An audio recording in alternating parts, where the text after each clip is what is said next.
acho que a chave de leitura para compreender o pensamento de São Tomás é saber o seguinte, que a fonte do pensamento dele, a fonte primária do pensamento tomista, do pensamento de São Tomás, propriamente dizendo, não é Aristóteles, como dizem. Aliás, era uma pergunta aqui já do sulferino Antônio Vitório, que quer saber essa história. Onde entrou Aristóteles aí na filosofia de São Tomás de Aquino?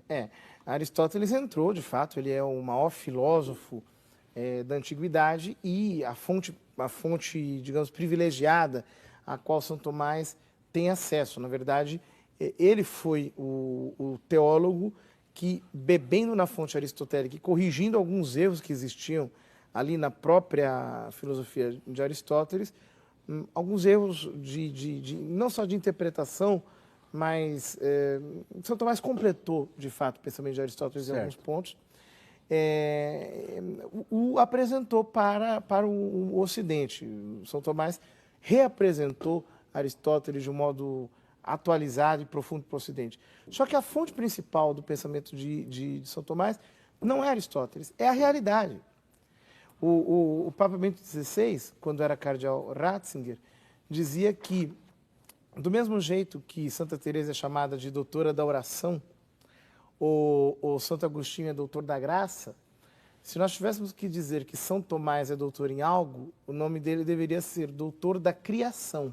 Olha que interessante. Eu acho muito interessante isso, porque no fundo ele está dizendo o que eu estou falando aqui, que a fonte primária do pensamento de São Tomás é a realidade. E exatamente porque o pensamento aristotélico levou a sério a realidade até as últimas consequências, ele é uma fonte privilegiada a qual São Tomás recorre, mas ele não se limita a ela, ele confronta também o pensamento de Aristóteles com a realidade, com as outras riquezas do pensamento cristão, com algumas nuances do pensamento platônico também, e ele chega a uma síntese que é simplesmente maravilhosa, de toda a cultura clássica, de toda a cultura cristã, numa joia do pensamento que é a sua doutrina, a sua filosofia.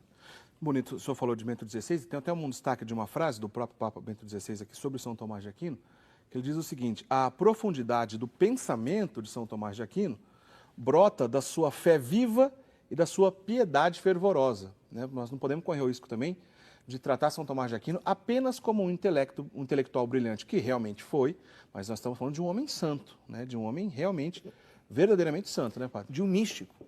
Ele, inclusive, é um dado biográfico da sua vida. Ele, depois que escreveu o Tratado da Eucaristia, que na Suma Teológica é um primor, é simplesmente maravilhoso, a doutrina eucarística da Igreja, de fato, se escora no Tratado de São Tomás sobre a Eucaristia. É fenomenal. Dizem que ele estava num momento de oração, e é um testemunho do Frei Reginaldo, que era secretário dele. E ele, que era gordão, né? São Tomás era bastante obeso, né? E alto também, bem alto. E ele estava levitando, diz o testemunho. E, de repente, o crucifixo falou com ele. Nosso Senhor falou com ele na cruz. Jesus perguntou: Tomás, escreveste muito bem de mim, o que queres em troca? E ele disse: nada, senão vós mesmo, Senhor. E aconteceu que, depois de alguns meses, ele celebrou a missa, e depois de celebrar a Santa Missa, ele estava fazendo ação de graças, e aí ele virou-se para o seu secretário, Reginaldo, e disse: depois do que vi, tudo que escrevi é palha. Ele teve uma experiência mais profunda ainda, mística? Mais profunda. A gente acredita que ele chegou à 7ª morada de Santa Teresa, para dizer, né? Certo. Ele chegou ao cume mesmo da união divina, e aí ele não mais escreveu depois disso, e pouco tempo depois ele morreu.